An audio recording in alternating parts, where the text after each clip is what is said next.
Hey, I'm Julie, Fei-Fan Balzer, and today I'm going to show you how to cut out a stamped sentiment as a single block instead of individual letters. As you can see, I have a stamped sentiment here on my mat, and it's made up of separate letters, which I want to cut out as a single unit. So let's go ahead and direct cut it and see what happens. So I'm going to choose Scan and Direct Cut from the machine. Let's go ahead and scan it in.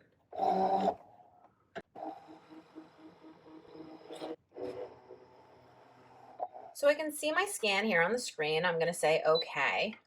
And then I'm going to frame the one that I want. I could cut more than one at a time, but I only want one for the purposes of the card that I'm making.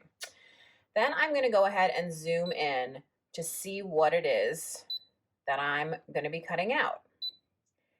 And you can see here that the scanner is going to cut each letter individually. Well, I definitely do not want that. I don't want it to cut out each individual letter. So what can I do?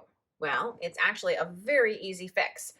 So let's go ahead and say okay to get out of here. Let's go back and go ahead and delete this because we're going to scan it again. So I'm going into Direct Cut, and instead of choosing the machine, I'm going to choose to scan it to Canvas Workspace wirelessly. So I'm just going to click on that button and press start. You can see the message transferring comes up.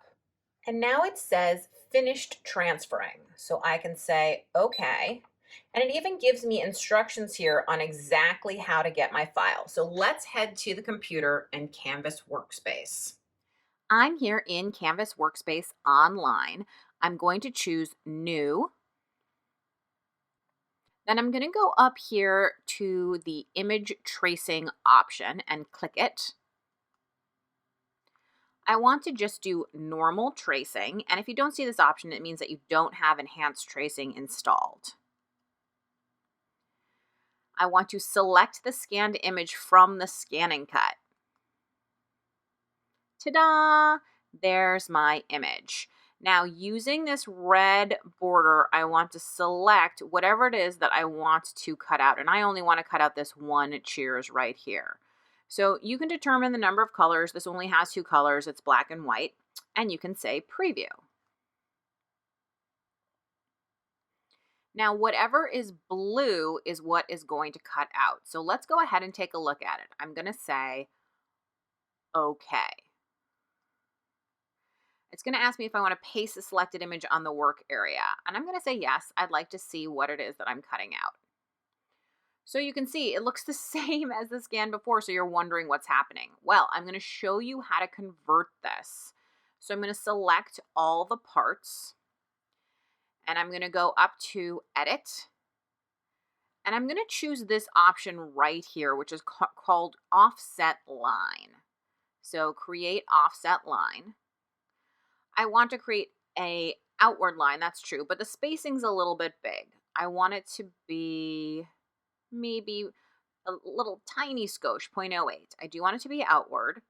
I only want it around the outer edge, and I want to delete the original line. Round is fine with me. I don't need a bevel, and I'm going to say okay. So now you can see I have these interesting puff balls. So now I can select all the puff balls, and I can say Edit, Weld under Process Overlap. And just like that, I have this fantastic outline. So now I can download this, ScanNCut Transfer, and let's head back to the machine. So we're back at the ScanNCut, and I can simply press this button to download the design that we just sent over.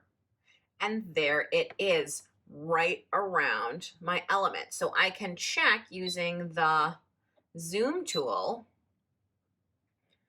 just how good it looks.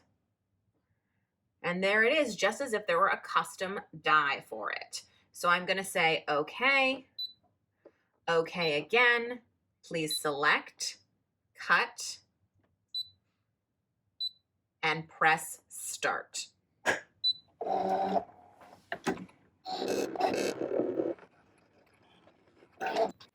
Let me unload the mat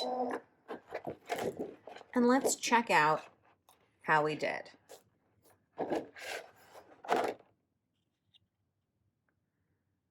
Totally perfect.